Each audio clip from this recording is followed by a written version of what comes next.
A major historic winter storm will be coming to the southeastern United States over the course of this weekend. So stay tuned and figure out which areas could be impacted the most by this system. So as you can tell right now, we have this region of high pressure, and what this high pressure is going to do is it's going to help reinforce some cold air with kind of like this Arctic flow here, and we're going to see over the course of the next few days high pressure start to set up across the northern plains. And when this high pressure starts to set up, it's going to bring a lot of cold air and force it southward. So we're going to have a very intense cold air in the southeast, and that's what's going to be triggering a lot of this snowfall. So taking a look at I believe this is the European model. We have let me change this back real quick. All right, so as you can see, we have the current conditions. We have some light snow showers across the northern plains, just an inch or two of accumulation possible. Obviously nothing too significant for them. And then as we move into tomorrow morning, we will have some mixed precip falling over central Kentucky and northern Middle Tennessee here. This could make for some slight slippery road conditions. Now, as we move on, really quiet until we have this kind of low pressure system over the Rocky Mountains kind of bring some lift and some northern moisture that will allow for this system to develop here. And as we can see, the European model really likes the idea of a big ice storm from in the southeast here. And the reason I'm not showing a lot of like hype stuff is because that's not the kind of stuff you need to be showing 3 to 5 days out from the system. We need to be discussing like who can even see what kind of precip. Now, I do believe that we already have the precip almost guaranteed, almost locked in for these areas here. But anywhere south of that, it could be any slight variations in the track for any of like these areas. Any slight variations could change this from mostly snow to a mix, or a mix to mostly snow. So we'll just have to keep an eye on that. Very intense snowfall occurring in this snow shield forming to the north of it. And the strange thing is, this is not even really initiated by a low pressure system. It's more of this high pressure system forcing all the cold air. And whenever the cold air meets, the warm air, you kind of get a boundary that creates lift. So this boundary is really what's forming this entire thing. And honestly, I believe that this event is pretty likely to happen, this exact scenario here, because the models have consistently showed something like this, and for like a few days now, like about 3 or 4 days, and I don't see why they would change it now. Just a few days out now, there could be some slight variations. It's not going to be perfectly this setup, but this just gives you the general idea. We have a massive snow shield to the north of it, and then we have a freezing rain, sleet, ice. We have a pretty big ice storm for the south that would be occurring now. I don't really want to talk about specific ice totals, but this does show some ice going into like North Carolina, southern Arkansas, middle Tennessee here. Now, if we did see this, I don't think it would go into Kentucky. I don't think it would reach that far north, just because of this setup. And if it did reach this far north, look, it would quickly transition back to snow. So there wouldn't be much of an icing event for northern Tennessee or southern Kentucky. It would quickly transition back to snow if that were to occur, as we see on this model run, at least in my opinion. But we do have this on the Euro model, taking it up the coast and dropping quite a few inches of snowfall for those areas. All right, let's see. I think that's about it for that. So let's take it back to where the winter storm was. Yeah. Okay. So I'm going to show you some totals. Don't take these as 100% what's going to happen. All right. This is just total snowfall, or 24-hour snowfall.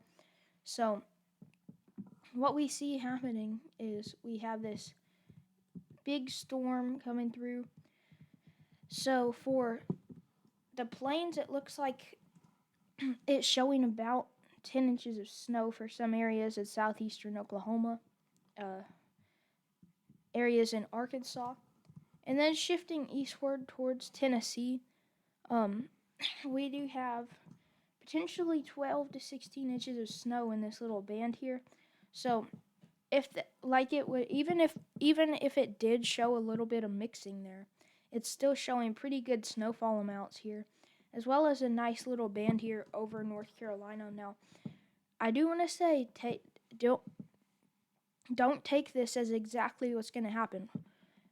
North Carolina, Oklahoma, Tennessee, and Arkansas may not see 8 to 16 inches of snow. That's probably it's not completely impossible. This type of winter storm could bring these kind of totals to these states, or it could bring it further north or slightly south. I do want to say though, don't take this as actual forecast. It's just a model run. It's just, I guess at this point it's really a little bit of a suggestion, really. Obviously, we may not see like these crazy totals in Arkansas, Tennessee, and North Carolina. However, it's also not impossible. I just want to say that. Okay, so we can't really see ice accumulation on this. I wish we could, but we're gonna have to switch back to the GFS to see ice accumulation. Which, by the way, the GFS shows a completely different setup. The GFS shows these snow bands shifting way far south into northern Georgia and northern South Carolina. Now, I do want to point out, though, one of the specific biases that the GFS has is a southeastern bias. It kind of makes storms track too far to the southeast, and that's a pretty well-known bias of the GFS. So, like, if you see these snow totals, maybe shift them up here a little more, shift them up to the northwest a little bit. And this isn't impossible to play out. I'm not ruling this out. It's just less likely because Alabama, Mississippi, Georgia, South Carolina, southern North Carolina, these are areas more likely to see a mostly ice event than any snow. They may see some light snow accumulation, but they probably won't see much because these totals. Let's see. The totals it's showing here is, yeah, these are some pretty big totals that I would not suggest that northern South Carolina would get like 24 inches of snow, 2 feet of snow. I'm not gonna sit here and say that's realistic because it's not really. I do believe that it would not be like that in what's gonna play out. I do believe the snowfall would shift a little bit further north than what the GFS is saying. Now again, that's not to say it's impossible, but it's just unlikely because here we see the GFS showing a significant ice event. Now I do want to point out something though. This is saying like 2 inches of ice across all these areas. I do want to say something though. This accumulates every single drop that falls from the sky, what would fall from the sky, and then it accumulates it, and obviously that's not going to happen. So when you see this, maybe about half of this total is true. So like if you see 2 inches, maybe like a quarter or 3/4 of an inch or so, and even still, that would be pretty devastating. 3/4 of an inch is a lot of ice. That would be hundreds of pounds of strain on power lines, trees. If this scenario does play out, and I do hope that the ice is not as severe as this is showing, because even if you did cut it by like half or like what like 60% or so. This would still be in the 3/4 of an inch range, and that would be catastrophic, especially for the southeast. And I don't think that that's impossible. I just hope that it doesn't happen. But I do think that the ice would be a little bit further north. The National Weather Service has shaded these areas as the most likely areas to see like a wintry mix ice type or setup there. So this is just some model guidance. Let's take a look at a few more models, since we do have to look at all the possible scenarios. Maybe we can look at the icon model run if it shows anything.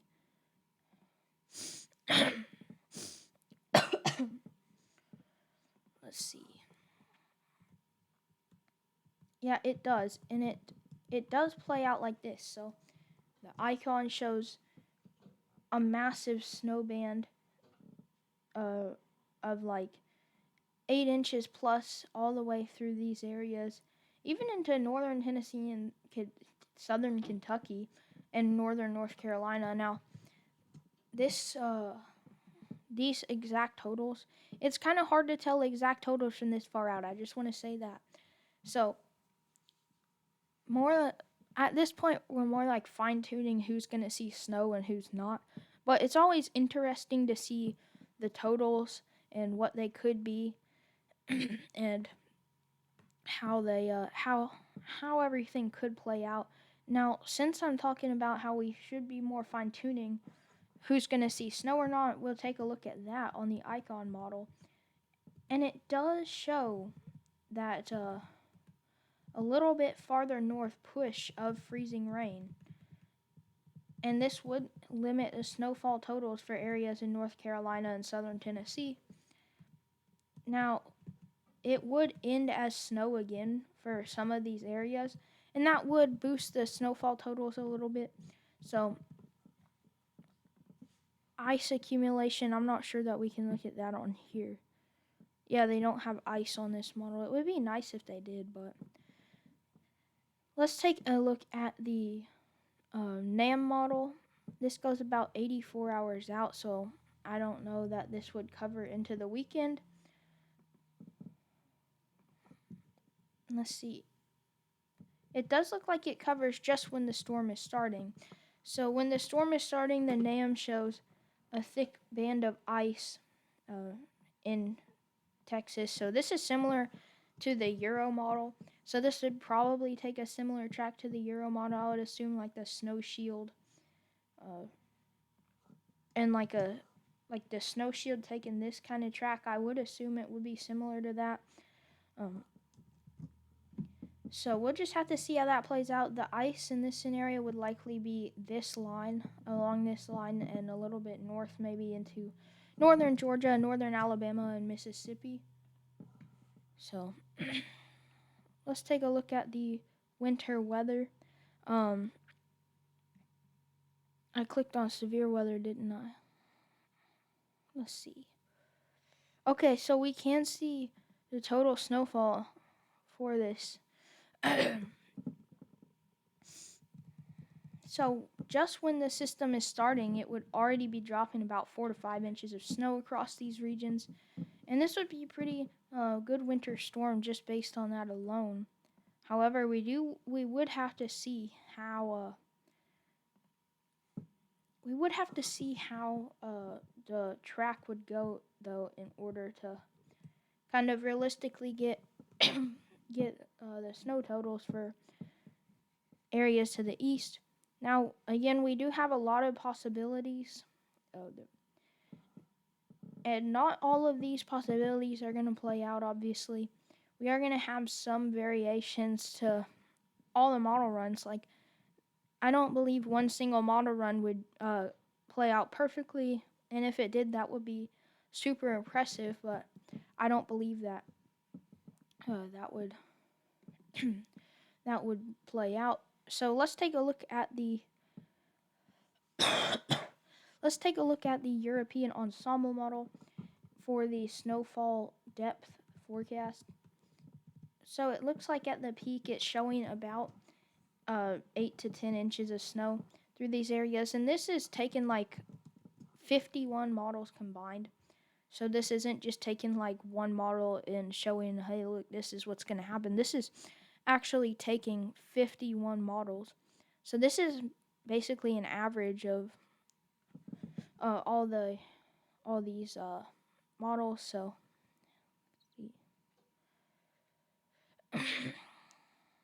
I'm trying to. I don't believe they support actual precipitation. So let's move on to the. Let's see. This is a 31 member ensemble. So if we're taking a look at the total snowfall 10 to 1 ratio, I believe that's the best you can get. It's showing a little bit of a gap in snowfall coverage in these areas in western Tennessee and in eastern Arkansas. And I don't believe that would happen. I would believe it would be one big band. And the reason that it is a little bit of a gap in the coverage is because it's more of like an uncertain area, I guess you could say. I do believe that these areas will get heightened snowfall, though, compared to some other areas. And this area as well should get heightened snowfall, but I don't believe it's going to be this big of a gap, though. It should be pretty similar. So this is about 8 to 10 inches of snowfall here. And then over here, this is about 6 to 8 inches of snowfall. So it's not too big of a difference, but it would probably be a little bit closer in real life. So I don't believe that they don't support ice accumulation. I wish more models supported ice accumulation, but I guess they just don't. So I guess we're just kind of stuck with what we got, and that's all right. We still have a pretty good set of models here. Let's see.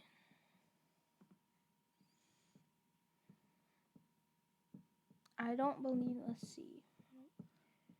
Anything that's like, I'm just looking at really anything that could give us any guidance. This is a 26 member. This is like a 26 member ensemble or something. So I'm going to take a look at some winter weather. Unfortunately, this one does not support ice accumulation either, unfortunately. However, we can deal with this snowfall map, and it is showing lighter accumulations beginning out for Oklahoma. And this isn't even to the full extent of the storm. This is just really getting started. So it's showing a little bit of a bullseye over northern central Arkansas. I don't know that I agree with this. I do believe that this bullseye should shift west a little bit into Oklahoma. But so far, a lot of the models have generally agreed that the heaviest snow accumulation would occur in these areas and that band is going to be there. So we'll just have to keep an eye on that. Just check local NWS forecasts, as those will definitely be more accurate than model guidance. Now, my local NWS forecast does disagree a little bit with the model guidance showing more snow than what the models show. So we'll just have to see. But my local NWS does show not necessarily more snow, but like less chance of, I guess, mixing within. Because obviously my local NWS isn't going to put like 16 inches this far out. Like, they're not putting out exact totals. They're just showing percent chances. And it's really a low chance for mixing for my area, which the models do disagree with a little bit. But anyways, January 25th through the 29th. This is valid from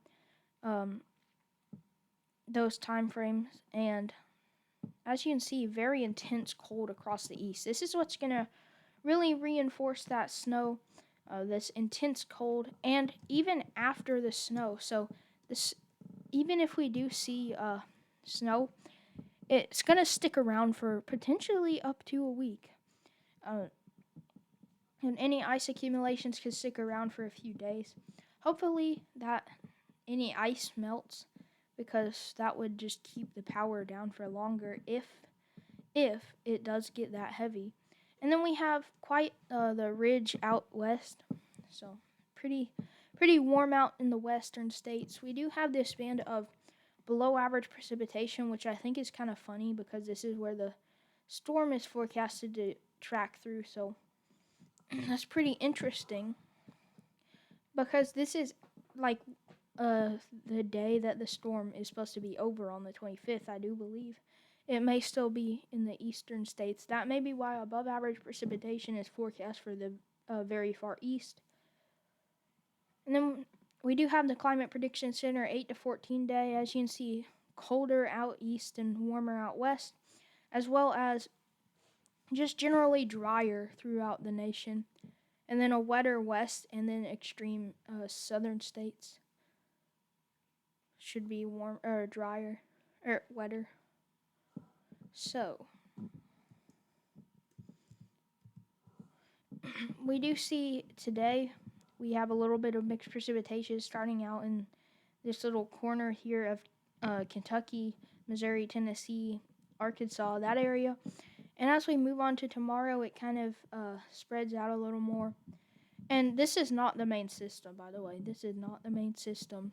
This is just a little smaller system that's moving through before this system. As you can see, it's kicking off on day 3, Thursday. This is probably going to kick off later on Thursday.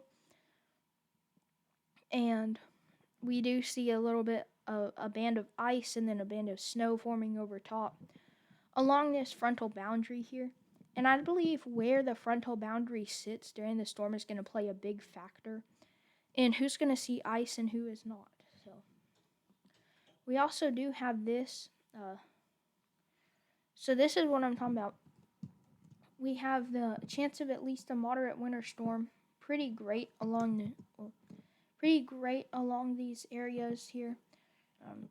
And then we have who's most likely winter hazard type. Freezing rain and like mixed precipitation is favored along this line in south, and then snow is favored along this line in north. So for those of you who live in the freezing rain area, please be careful especially when driving, and about down power lines. The northern portion of so they are pretty they are pretty, it seems to me like they're I guess they kind of have a little bit like medium confidence in this forecast, it looks to me.